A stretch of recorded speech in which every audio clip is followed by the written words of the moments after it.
It's about history, policy, and impact.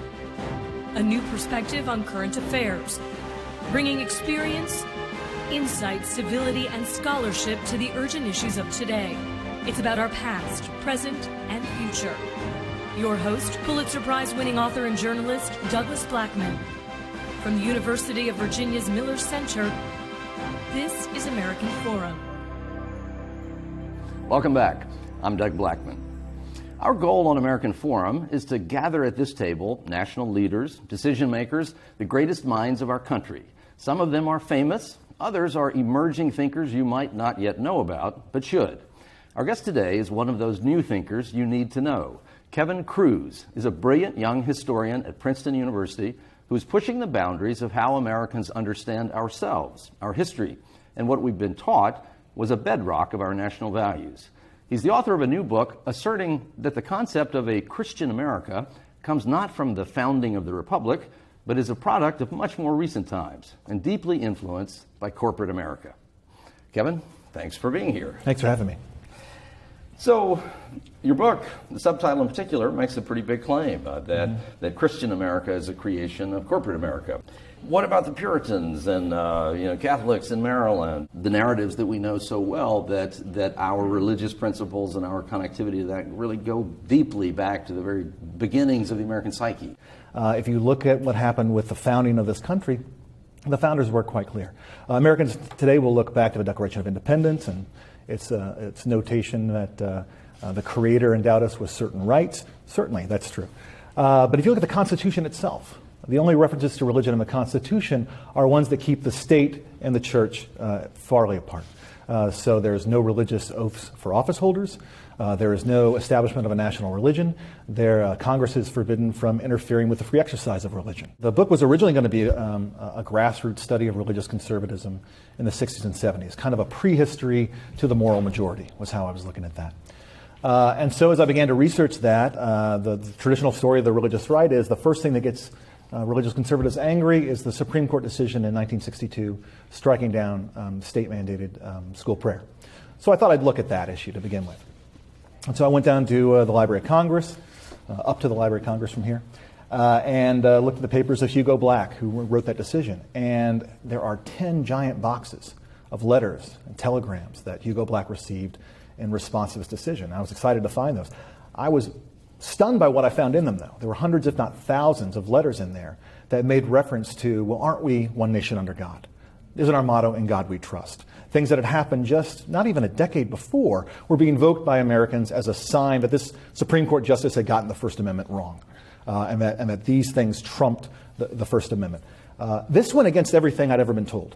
I'd always been told that those things, in God we trust, one nation under God, were, in the words of Yale Law School Dean Eugene Rostow in 1962, ceremonial deism. And it's a great phrase. Deism, again, the founders believed in God. Many of them were deists. The language is always divorced from a specific sect. It's always one nation under God, not one nation under Jesus Christ. But the ceremonial part was the really important part, because Rostow said things like one nation under God and in God we trust, they're constitutional because they're purely ornamental. There's no substance to them. They're just something that we do in our rituals. There's no real meaning to them. You can't have a complaint against them. In fact, he said they're uncontroversial, so they're constitutional. But what I found in this stack of letters sent to Hugo Black was that for ordinary Americans, those phrases had real meaning. They were ceremonial, but ceremonies are important. Ceremonies are what we live by. And so I realized I had to move the book back. And so I moved back to look at the creation of these phrases in the 50s.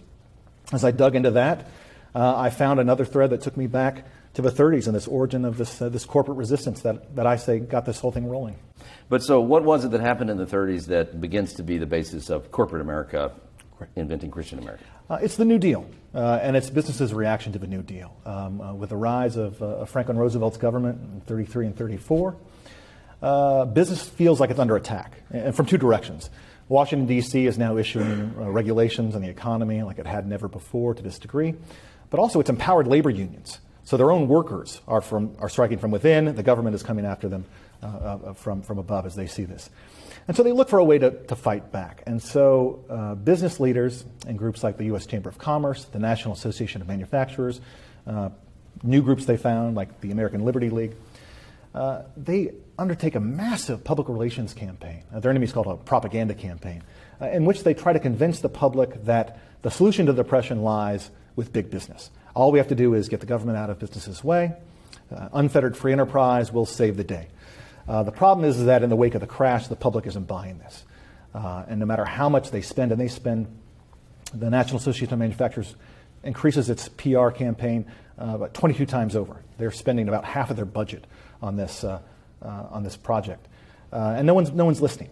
And so they say, okay, well, we need to rethink our campaign. How are we going to convince people business is the way? Well, they look at the polls. Who's the most trusted person in America?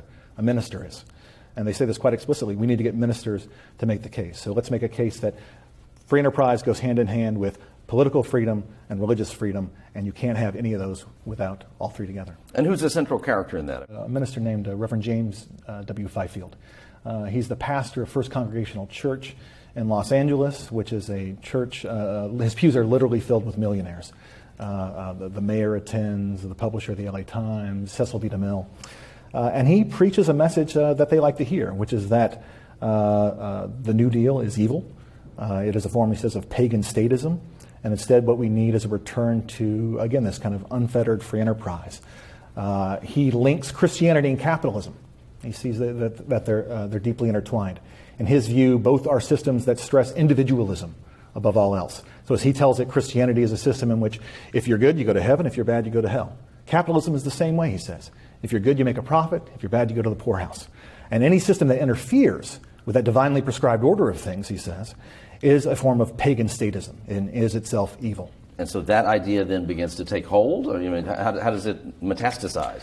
He forms this group in 1935 called Spiritual Mobilization.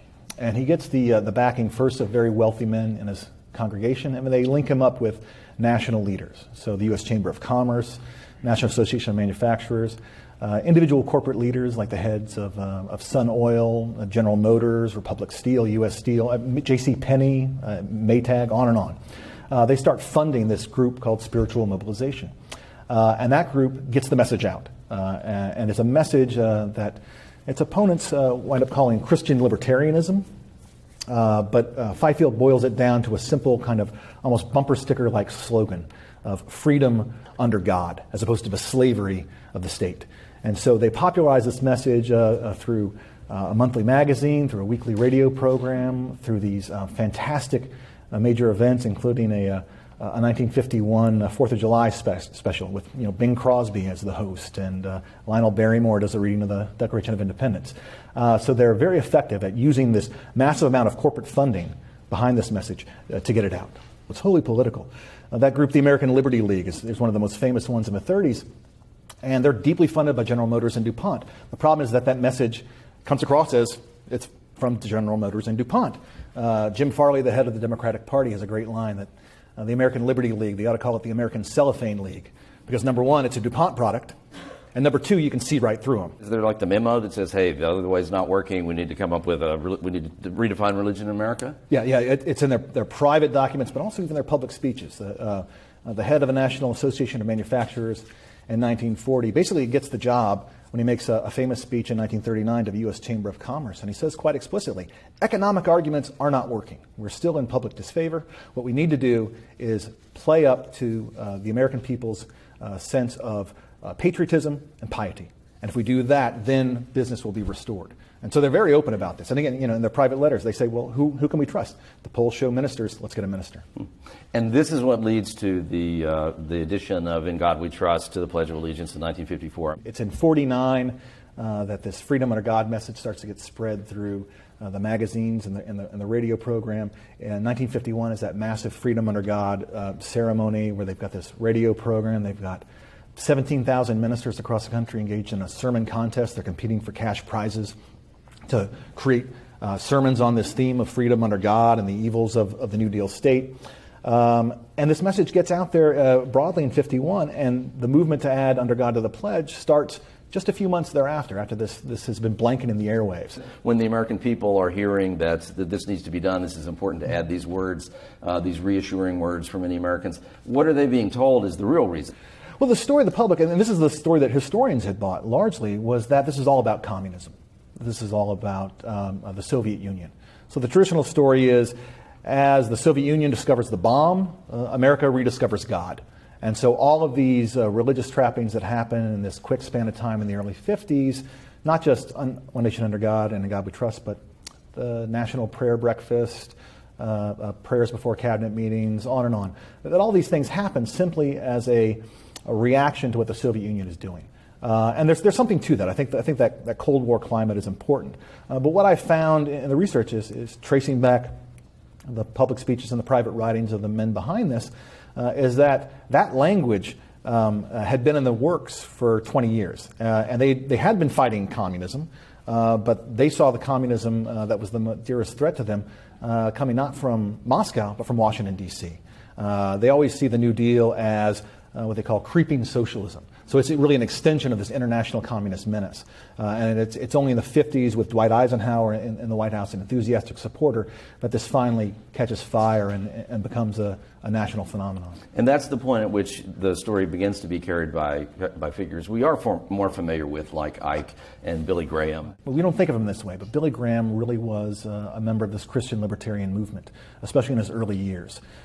His early crusades, he comes to attention, first of all, because he has the backing of some of the richest men in America. The richest man in America, in fact. Sid Richardson, an oil man, is one of his big patrons. Henry Luce at Time Life, William Randolph Hearst, these conservative publishers give him attention. And they do so because he's preaching this message of Christian libertarianism, that basically God favors free enterprise above all else. And during his crusades in the early 50s, he's outspoken, both in defense of business leaders, but also on the attack against labor unions.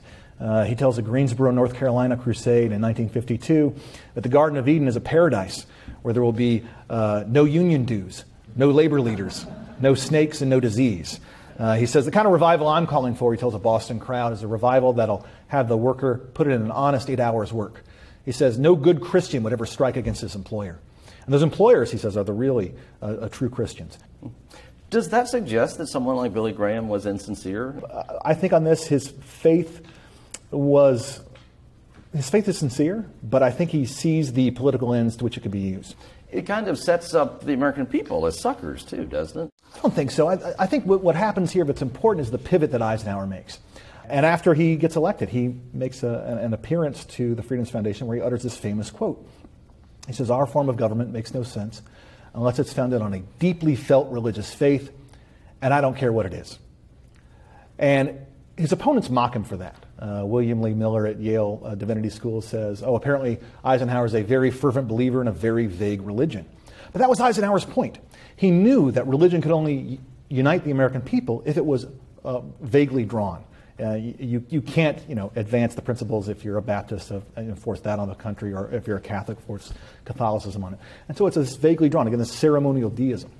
And what Eisenhower does is he takes this language of the Christian libertarians, freedom under God, and he actually drops away the partisan origins.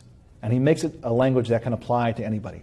So this movement that had previously been one of conservative Protestants becomes one in Eisenhower's hand that welcomes in Democrats as well as Republicans, welcomes in Catholics and Jews as well as Protestants, liberals and conservatives alike. And the American people aren't suckers. As Eisenhower sells it, it is something that can bring them together in this broad, vague national sense. Atheists and agnostics are left outside, but a pretty small number at this point. And instead, anyone who has a general belief in God can come together under this umbrella. And so it does work for at least a short time.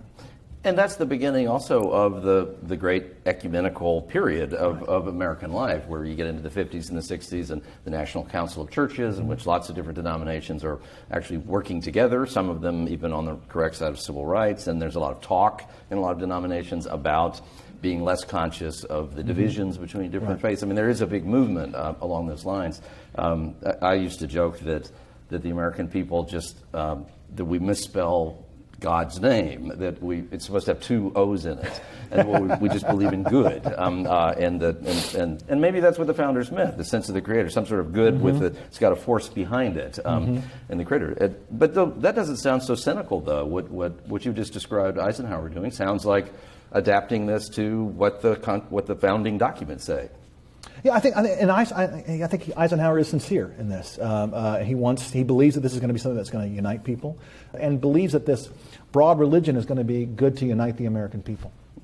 Sounds like me. I'm a very lapsed Presbyterian, but I come from a bunch of fundamentalist primitive Baptists, and I'm a really lapsed primitive Baptist. An evolved primitive Baptist. Exactly.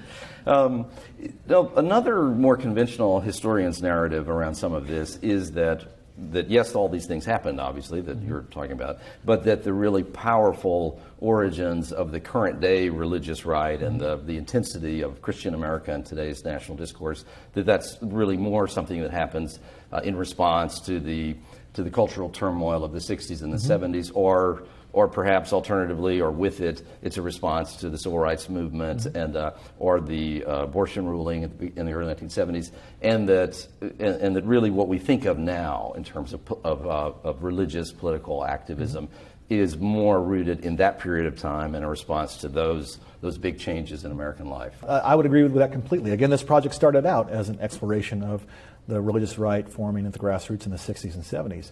But again, what led me to this was the realization that these phrases have power. So the story here is not that corporate America created the modern religious right, but rather that they set up a series of religious and patriotic symbols, mottos, ceremonies that later become a touchstone for the religious right. So again, if you look at, as I did in the school prayer thing, and as I also did on Roe v. Wade, the letters being written in that are angry, they constantly invoke these phrases. They do today.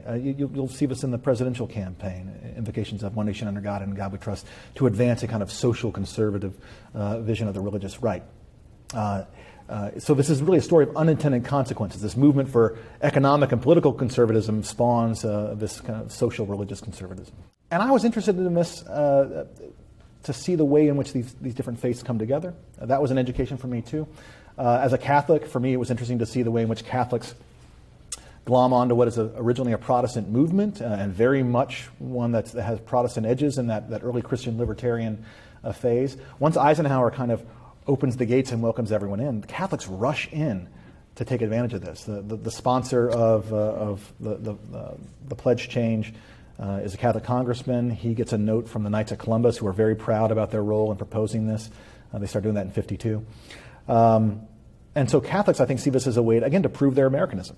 So it's not just that, again, this question of were people suckers. I think people at the grassroots saw this as an opportunity to prove their Americanism, that we are one nation under God, and that means Catholics too, that means Protestants too, that means Jews too. There are references to Buddhists, to Muslims, to Hindus as well in this era, as small as their portions were.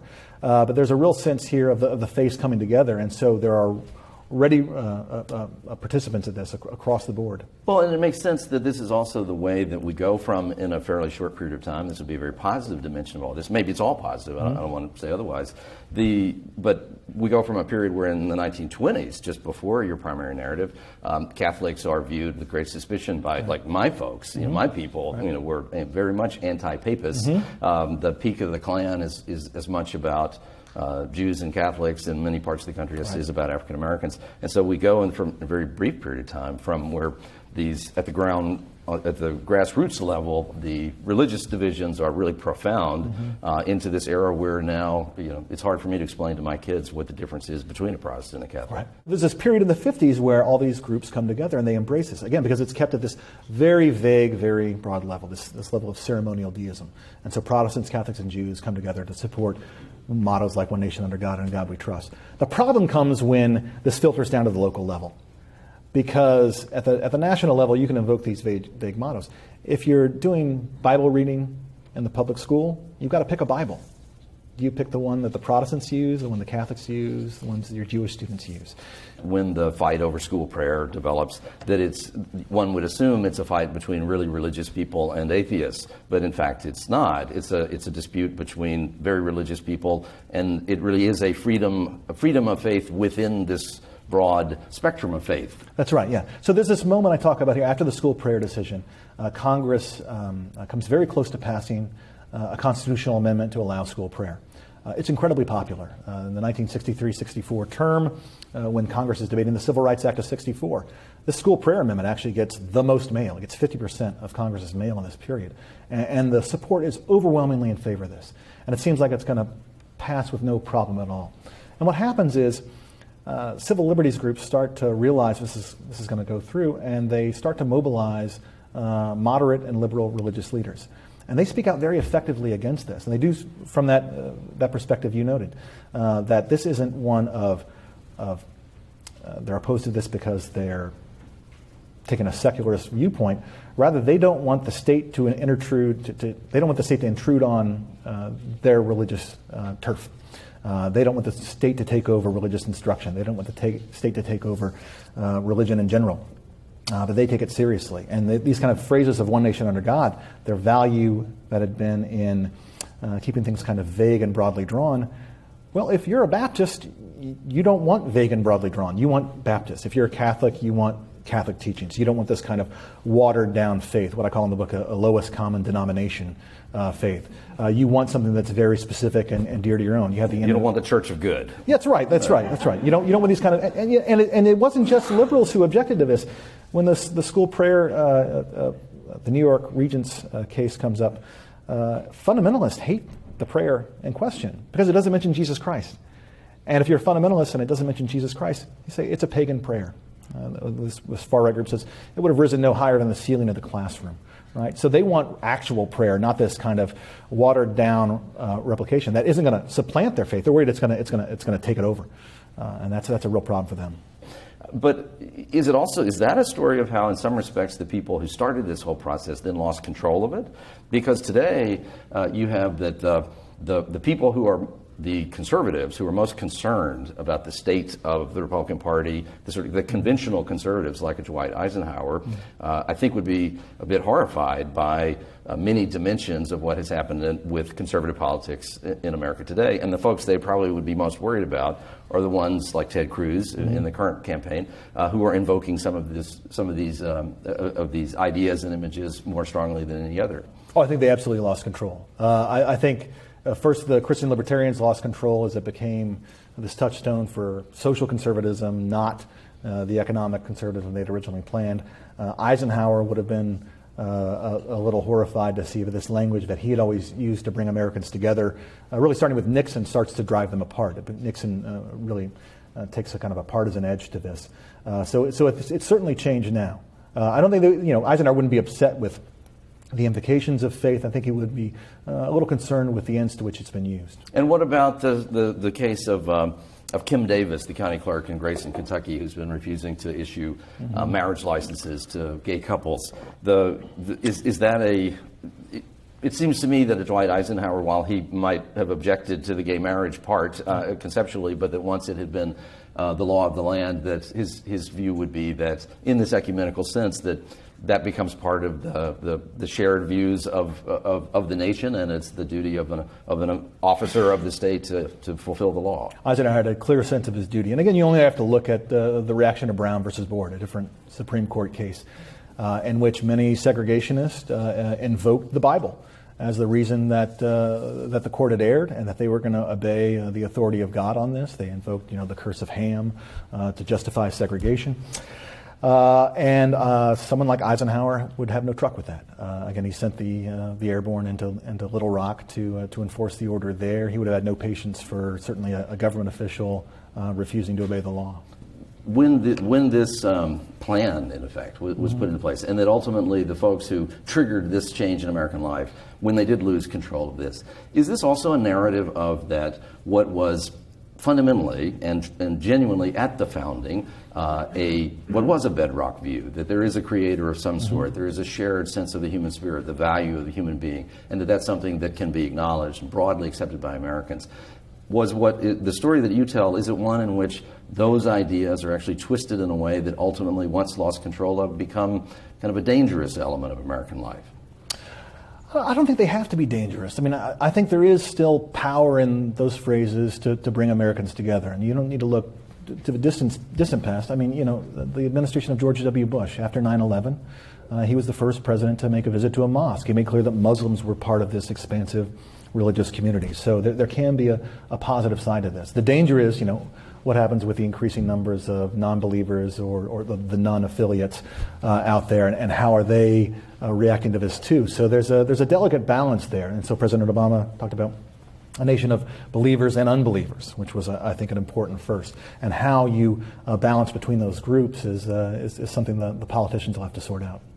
Kevin Kruse, thanks for a provocative and convincing book. Thank you very much. The book is One Nation Under God, How Corporate America Invented Christian America. We invite you to join the conversation with American Forum and our guests on Twitter or Facebook. For transcripts and podcasts, visit us at millercenter.org American Forum, where this program is available 24 hours a day. I'm Doug Blackman. See you next week.